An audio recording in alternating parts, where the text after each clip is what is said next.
Assalamu alaikum, may peace and blessings be upon all viewers. My name is Ahmed Shehab and I am originally from Lebanon. I was born and my family migrated from there and went to Dearborn, Michigan. I have been raised there and I've attended elementary, high school, and college and university, and I'm currently a student of knowledge in America as well.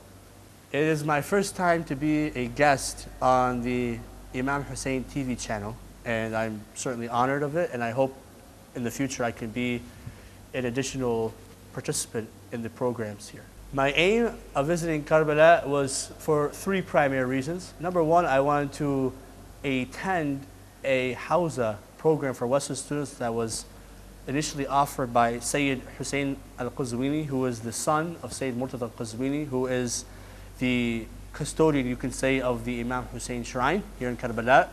And I wanted to experience what a student in the Hawza goes through to become a sheikh or a mujtahid, a knowledgeable person in the religion. I wanted to see what books are studied, how the approach is by the teacher, what is expected of the student. So I got to see a real life simulation and experience of the Hawza, and that is something I extremely benefit from so far.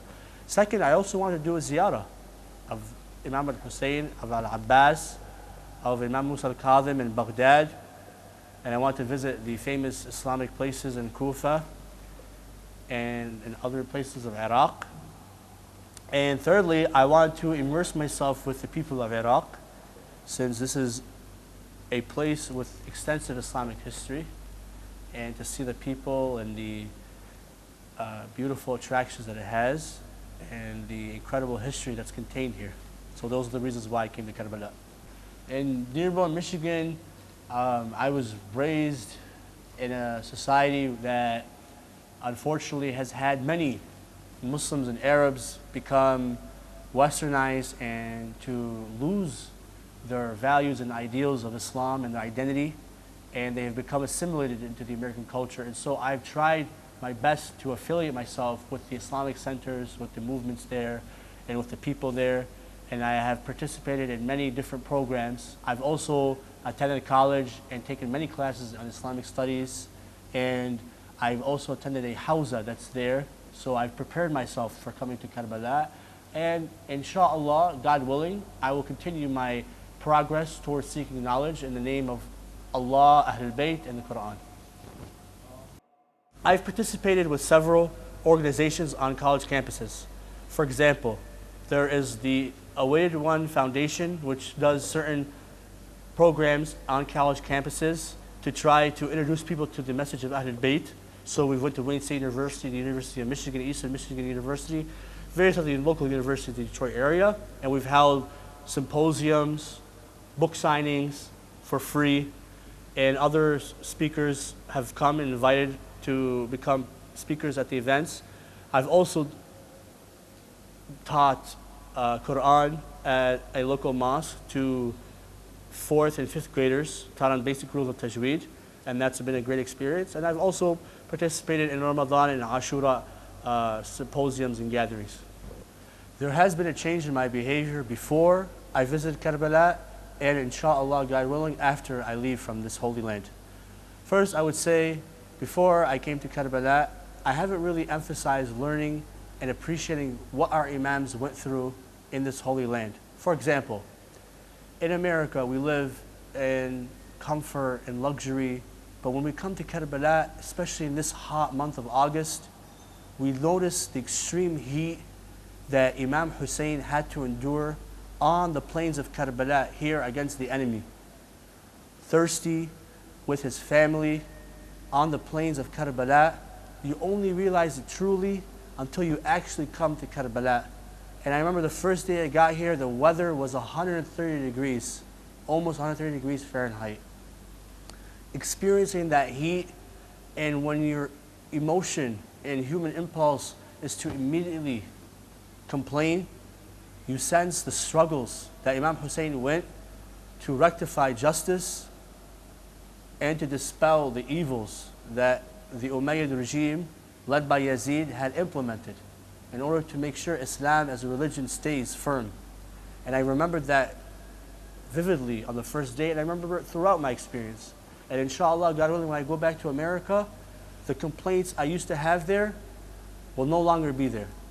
And that is one blessing I will have, because I will be able to bless Allah more for the blessings that God has given me, because I know the pain and the patience that Imam Hussein has endured, and I'll always remember the patience of Imam Hussein, because it is truly incredible for a man like Imam Hussein to have taken his family, to his sister, his half-brother Al-Abbas, to here, to this plains of Karbala, and to have faced the enemy, and despite all odds against him, became victorious with his patience and his message of justice. And that is something I'll truly always feel blessed to have taken back with me. And that's the only reason why I will know and appreciate the message, because I came to Karbala. Without it, it's only a theory, but you actualize that message when you come here. The visitor of the shrines of Imam al-Hussein and al-Abbas, and all the holy shrines in Iraq, in Samarra, in Baghdad, in Kufa, and in Najaf, of course, are many qualities. And I would say the most important ones are the ones that try to make you a better person. Number one, try to make you a more patient person, as-sabr.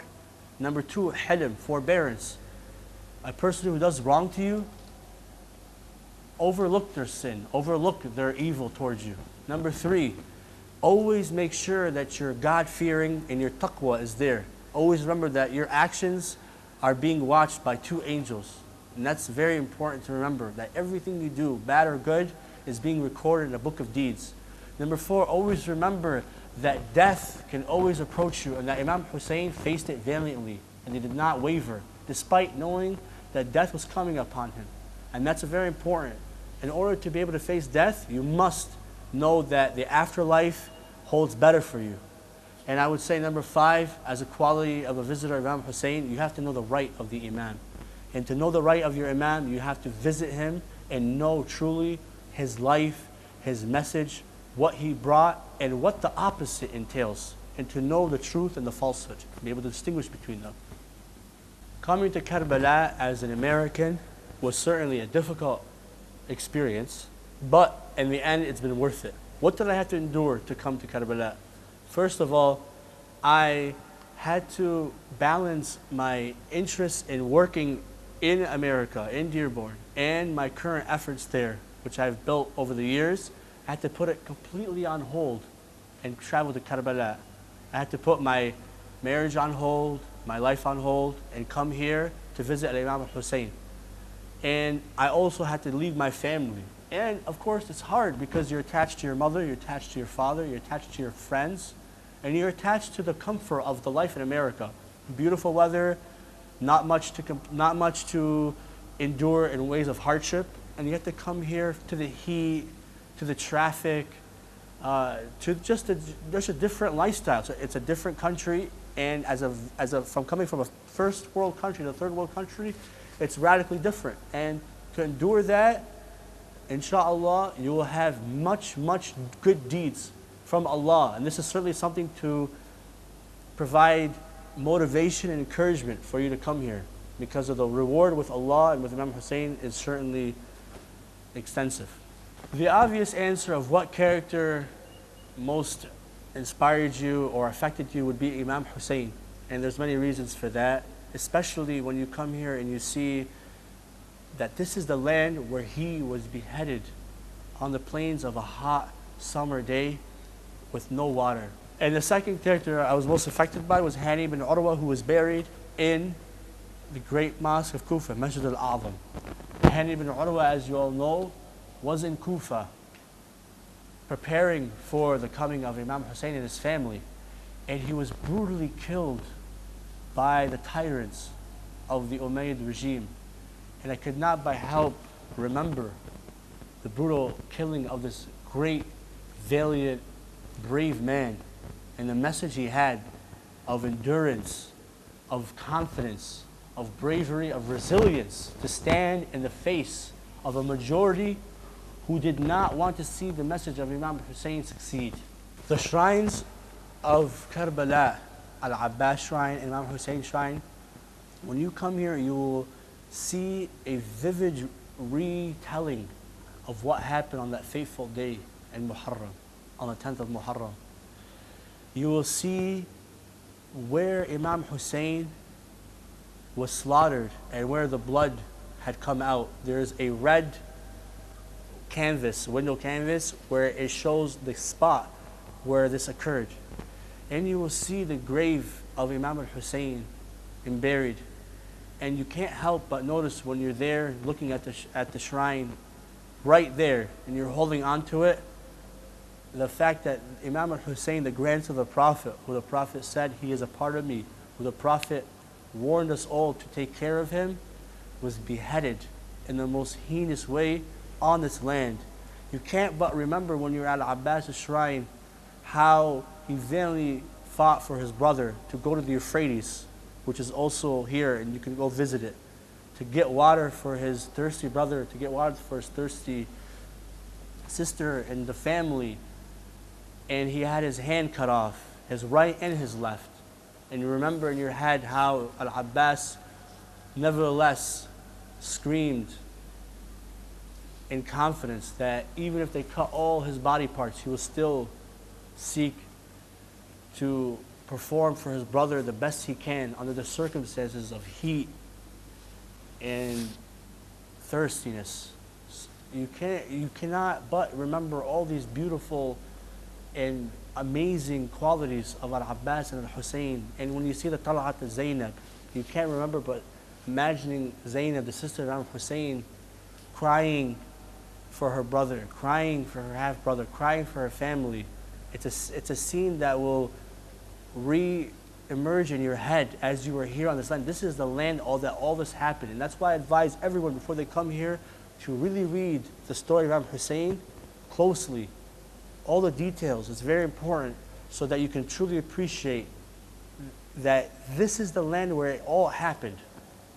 I encourage all the viewers who are watching this to really make an effort to come to Iraq and come to the shrines and visit Imam al-Hussein, al-Abbas in Karbala, Imam Amir al-Mu'mineen Ali ibn Abi Talib in Najaf, visit Baghdad, Imam Musa al-Kazim and Imam al-Jawad.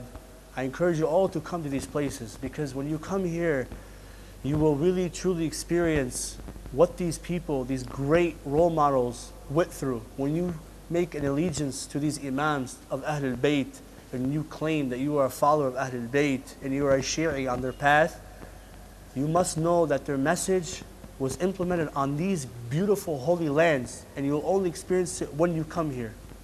So I encourage everyone to come here. And the message, the most important message I can truly say, is that the injustice that was done to these Imams, these great figures, did not let them waver in anything of that they do. They did not sacrifice their values. They did not sacrifice their ideals, despite the rulers of their time seeking to end their message. They stood valiantly and bravely against them. And to stand against them, you need patience against all odds to make sure that your identity, Islamic identity, stays firm despite your surroundings that may encourage you to assimilate into an American lifestyle, Canadian lifestyle, a Western lifestyle. You must maintain your Islamic identity. I want to thank the Imam Hussein channel for having me on this beautiful evening with this beautiful view behind me of Al-Abbas shrine. And I hope that I can be a member of this channel and participate further with my thoughts. And I hope that you all one day will come to the shrines here and will be a participant in the same program that I am too. Peace be upon all of you, and Assalamu alaikum wa rahmatullahi wa barakatuh.